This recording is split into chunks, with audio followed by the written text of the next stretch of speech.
Good morning, guys! We're back in Usapan sa Umaga. I think this is episode number 4, right? Yeah, okay. Episode number 4. Di pa kasi nakapag-breakfast si Mrs. Kaya medyo wala pang energy. Like, I woke up at around 7 and now it's 10 a.m. Kasi ang sarap ng tulog ni Baby Gia. Kailangan tumangkad, right, my loves? So, how was Chongqing this past week? Actually, sobrang init, guys. Like, it's been, paano ba? One of the hottest na na-experience namin dito. Luckily, si wife and si baby is nasa bahay lang during the morning and the afternoon, right? Yeah. So, they weren't able, I mean, may aircon naman. Kung gusto nilang maramdaman yung init, then okay lang. Ewan ko sa kanila. At saka share mo din yung about na-discover mo na parang SNR. Okay, I think a bit later. Like, because ngayon, guys, is, yun nga, it's 1 week na sobrang init. Sobrang init by the standards na the temperature is hovering around 40 degrees Celsius. My loves. So, it starts really early. It really starts at around 7 a.m. It rises up pagdating ng alas 2, alas 3, kasagsagan ng init. So, it peaks at 2 to 3. And, yung temperature pag ganon, mga araw is around 41 degrees Celsius. Siguro pinakamababa sa isang araw is umaabot na siguro ng mga 36, 37 eh. Kasi kagaya kagabi, gabi na ha, alas 8 na, alas 9 na yata yun. Sobrang init ng hangin, my loves. Like, hindi man lang lumalamig. Yes. So, yeah, that's how living in China, living in Chongqing feels like. Actually, I forgot, pero parang Puso yata yun eh. Ay, Sanlu. Yeah. Chongqing is one of the Sanlu here in China, meaning San is number 3, Lu is oven. So, Chongqing is one of the oven cities here in China. So, yeah, sobrang init, guys. Like, paano ba? Yeah, especially pag lalabas ka kasi ang labas ng work ko is 4. So, lumalabas ako, pawis na. I mean, kaya nga hindi ako nagsusuot ngayon ng mga clothes ko na pang pang winter, clothes na pang spring and autumn, like yung mga kapal ito, kagaya nito, my loves, yung ganito. Yung mga cotton? I think so. Kasi pag suot mo yan, Pawis agad. oh, bilis. And pawis ka kaagad. And syempre, ang tawag nun, yung pinagpapawisan kasabay na yung init, my loves. So, na-imagine mo yung skin mo parang it's getting burned a lot. Kasi actually, yung pawis natin, my loves, produces oil. Sweat produces actually oil and my loves. And tawag niyan, yung asin. So, if you can imagine na yung oily mo na skin, my loves, is being heated to this severe sunlight, to this high UV, na-imagine mo siguro nangyayari, no? Parang piniprito ka. So, ganun guys, lalo kung pawis ka sa damit mo. Ganito, yan, di ba? Pawis na pawis ka. So, ang nangyayari, para ka lang niluluto. So, medyo, I mean, this is one of the challenges living here, but livable naman kasi meron naman mga tao talaga na nakatira dito talaga di ba? I mean, it takes some adjustments, especially para sa amin na sanay lang kami sa tag-ulan at tag-init, diba? My loves. Like, pag sa Pilipinas kasi like 2 seasons lang, it's rainy and sunny. And sunny feels like 2/3 ng 2/3 ng months sa Philippines is rainy season. And the other is very sunny. So, yung clothes talaga na yung ganito, pwede pa to sa Pilipinas di ba? Pero dito, I think you really have to get this, anong tawag nito? Yung dry fit. Yes, and guys, may sumasayo dito, keeping themselves healthy. Ayun. Zumba mode nila dito. Yes. Ay, nako. It's good to really exercise din naman to really ang tawag doon, magbanat ng buto. At saka ako diba? din kahit hindi ko pawisin, di ba? Ito yung pinagpapawisan din ako pag gabi. Ah, okay. Kasi ang init, diba? Yes. Yan o, Kahit gabi na init. guys, time check is around 10:15. 10 something ngayon. So, ayan o. Ang ganda actually sa camera. Ang ganda na kukuha na halos na video. Di ba? Yan. So, ganun dito. Anyways, like, yeah, going back. Yung, dapat talaga magpe-prepare ka if you're living in a place na merong 4 seasons. Right? Winter, spring, summer, and fall. You really have to prepare. You really have to prepare for the clothes, the jackets, and everything. Kasi siguro my love yung mga locals dito is minsan paulit-ulit sila ng damit. Sa office namin kasi, anong tawag, yung Tagalog ko na lang. Hindi ko alam kung may nanonood ba na ka-office mate ko. Pero siguro alam naman nila. Like, all of the, lahat ng mga locals ko na kasamahan is they are wearing like the same t-shirt for hello. They are wearing the same t-shirt for 2 days, my loves. Oo. Kahit peke naman ang auto mo, my loves. Oh no. Hindi kasi diba hindi yan sila malaligo. Yes, sabi sa akin nung Malaysian ko na katrabaho is hindi sila naliligo kasi parang may epekto daw sa health.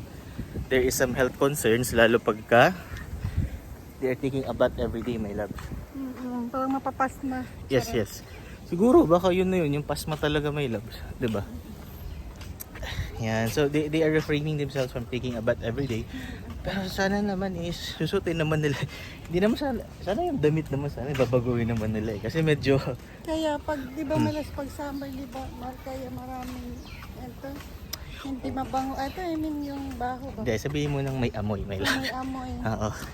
Yung amoy grabe eh. I mean, if you're stuck in the elevator with them and good luck to you. I mean, God bless. So, ganun yun. Minsan sa elevator sa namin, sa company namin is lagi sinasabi sa akin ni Artan like when I was paano ba? Uy, ang ganda may butterfly oh. My loves. Yung pa ako, bago pa lang ako, he was saying to me that daw, take a deep breath always pagkasakay ng elevator kasi iba yung amoy, my loves. So, hindi na at first syempre hindi ka maniniwala na ganoon talaga, pero nung tinry ko na grabe, my loves.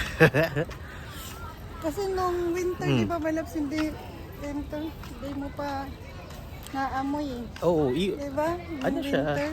Parang okay lang siguro sa winter na hindi sila maligo araw-araw kasi nga hindi pagpapawisan. Lamig. Yes. And then, isa pa is yung hindi sila pinagpapawisan, tsaka yung kilikili nila, syempre hindi pagpapawisan, di ba? Pero ang isa pang problema dito, my loves, is yung deodorant na use, my loves. Nabasa ko sa internet, I think, nabasa ko doon na they don't prefer. No? Hindi ko alam kung bakit. Mas maganda yata natural. Oo, parang sinasabi yata na hindi yata sila pawisin or something like that.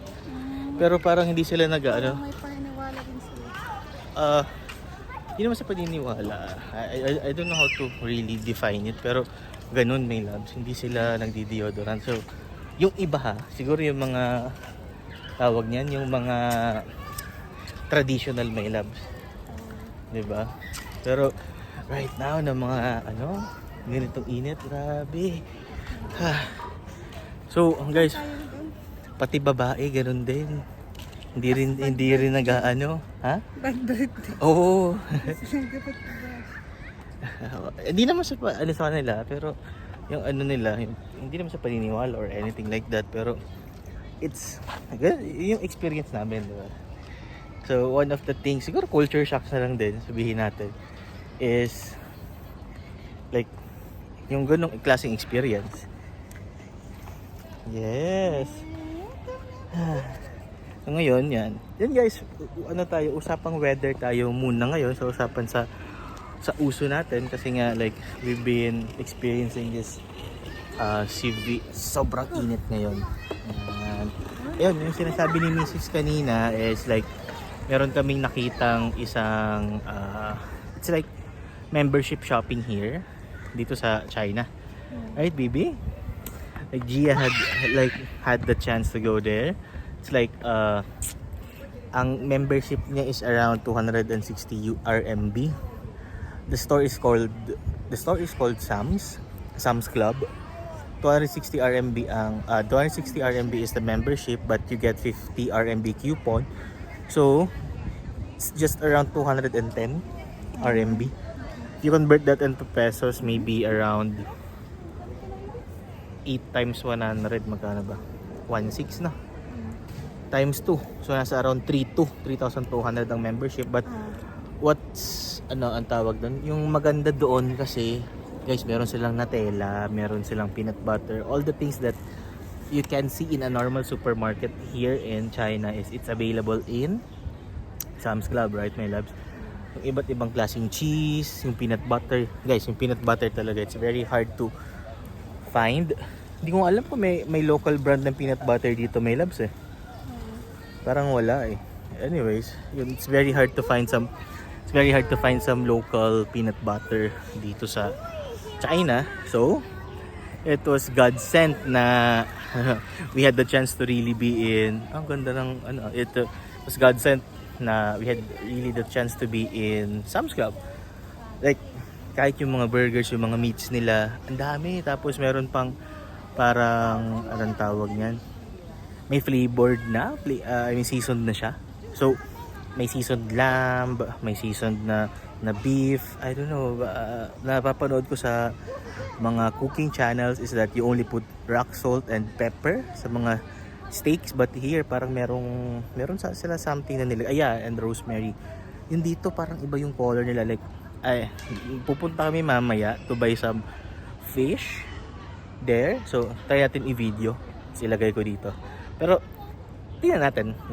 And like we had the chance to really get some fish here kasi this yung place namin dito, Chongqing actually is like a mountainous area here in China. Napapalibutan kami ng mountains, and it's not a place na kumbaga ang fish is readily available.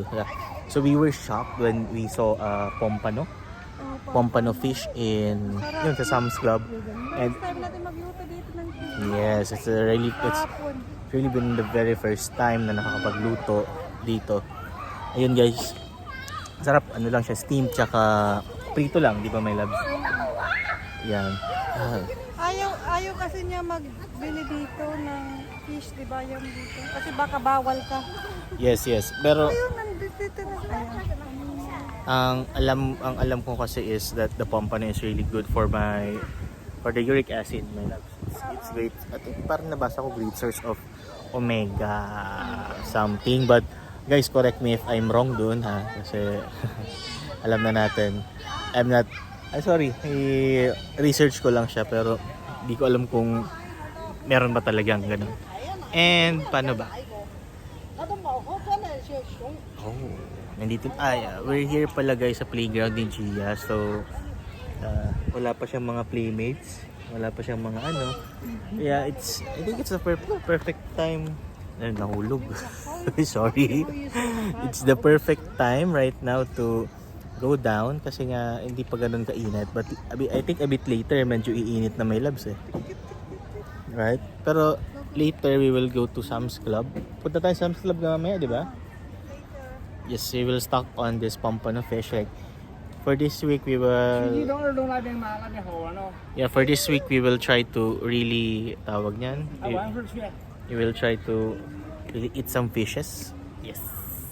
So different kinds. Try namin i-picture, then i-update namin next week guys. Ano ba yung day 1, day 2, day 3, day 4, day 5? Ano yung different fish dishes na itatry namin.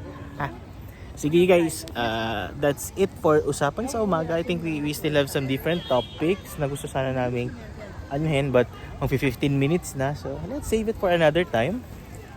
Like, I had this, na may nakausap ako na Taiwanese na supplier namin, and like, he said something na very interesting. So let's talk about that next time. Yun yung about sa how Chongqing was like.